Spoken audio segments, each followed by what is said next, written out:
اس آیت کریمہ میں سید عالم صلی اللہ علیہ وآلہ وسلم کی تشریف آوری یعنی آپ کے میلاد مبارک کا بیان ہے۔ ترمذی کی حدیث سے بھی ثابت ہے کہ سید عالم صلی اللہ علیہ وآلہ وسلم نے اپنی پیدائش کا بیان کھڑے ہو کر فرمایا، قیام کر کے فرمایا۔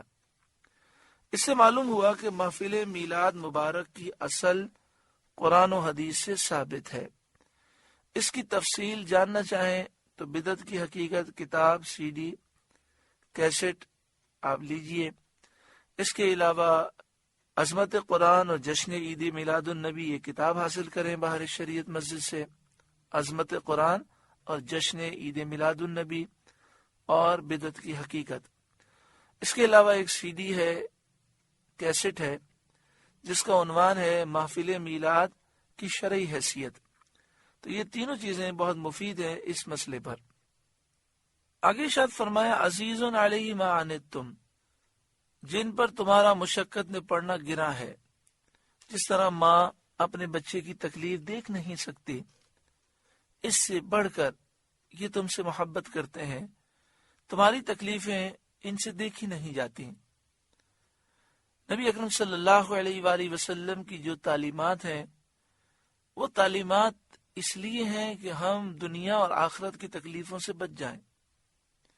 نبی اکرم صلی اللہ علیہ وآلہ وسلم امت سے کتنا پیار فرماتے ہیں، اس کا اندازہ ایک مثال سے لگائیے۔ پیارا آقا صلی اللہ علیہ وآلہ وسلم کا لعاب دہن مبارک اس قدر خوشبودار تھا، اس قدر خوشبودار کہ جسے لعاب دہن لگ جاتا ساری زندگی اس سے خوشبو آتی رہتی۔ جیسا کہ آپ سن چکے ہیں، صحابی رسول خوشبو نہیں لگاتے تھے، ان کی 2 بیویاں تھیں۔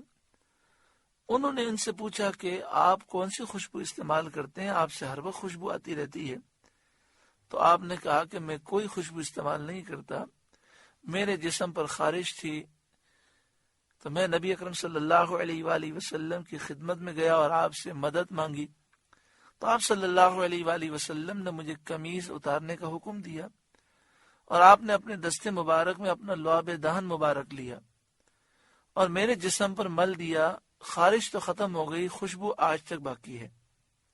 اسی طرح حدیث پاک میں ہے کہ ایک خاتون نے نبی اکرم صلی اللہ علیہ وآلہ وسلم سے کھانے کا سوال کیا۔ حضور اس وقت گوشت تناول فرما رہے تھے، خشک سوکھا ہوا گوشت، تو آپ صلی اللہ علیہ وآلہ وسلم نے برتن میں سے انہیں دیا، تو انہوں نے کہا یہ نہیں چاہیے، آپ کے منہ مبارک میں جو ہے وہ چاہیے۔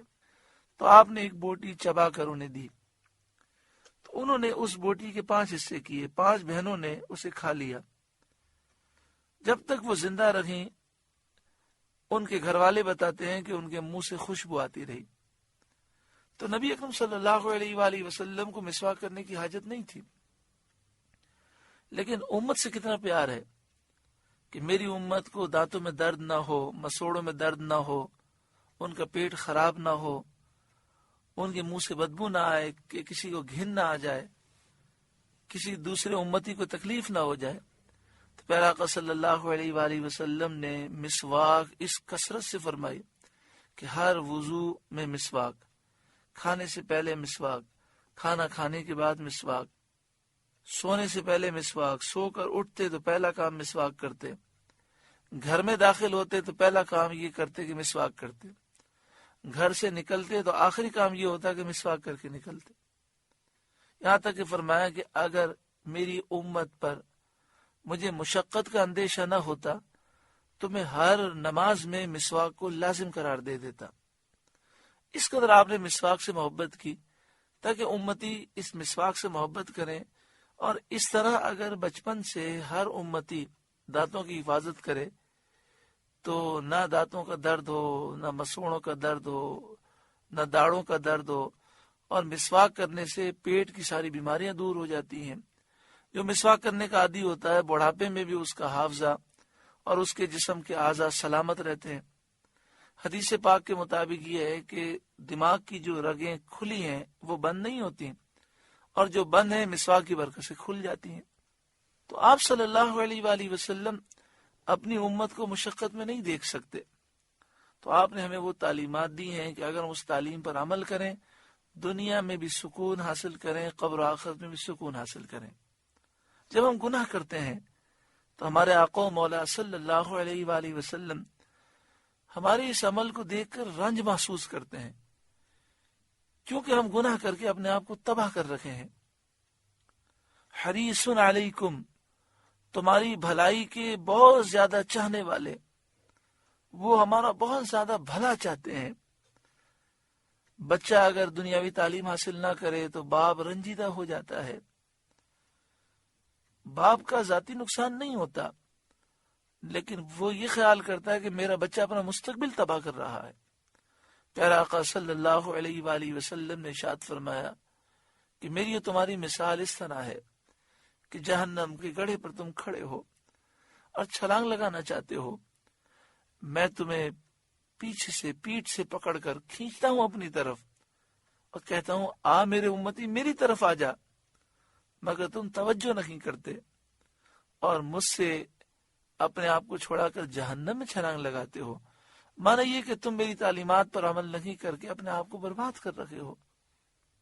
وہ آقا و مولا صلی اللہ علیہ وآلہ وسلم کہ جن سے صحابی رسول نے پوچھا یا رسول اللہ صلی اللہ علیہ وسلم کل بروز قیامت میں آپ کو کہاں تلاش کروں؟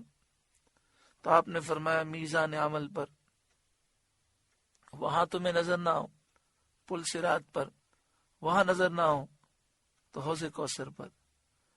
میدان محشر میں حضور تینوں جگہ پر بیک وقت ہوں گے۔ پل صراط پر اپنی فکر نہیں ہوگی، امتیوں کی فکر ہوگی۔ امتی گزر رہے ہوں گے اور دعائیں کر رہے ہوں گے، رب سلم رب سلم رب سلم، اے میرے رب میری امت کو سلامتی سے گزار دے۔ میزان عمل پر امتیوں کے نامہ اعمال کو بھاری بنا رکھے ہوں گے۔ حدیث پاک میں ہے کہ ایک امتی کو فرشتے جہنم کی طرف گھسیٹ کے لے جا رہے ہوں گے، وہ رسول اللہ صلی اللہ علیہ وآلہ وسلم کو مدد کے لیے پکارے گا اور کہے گا یا رسول اللہ میری مدد کریں، میں تو اب جہنم کی طرف جا رہا ہوں۔ پھر آقا صلی اللہ علیہ وآلہ وسلم دوڑے دوڑے آئیں گے۔ اللہ اکبر، اپنی امتیوں کی فکر۔ آپ سے گزارش ہے کہ قرآن کے اس پیغام کو آگے پہنچا کر ثواب جاریہ حاصل کریں۔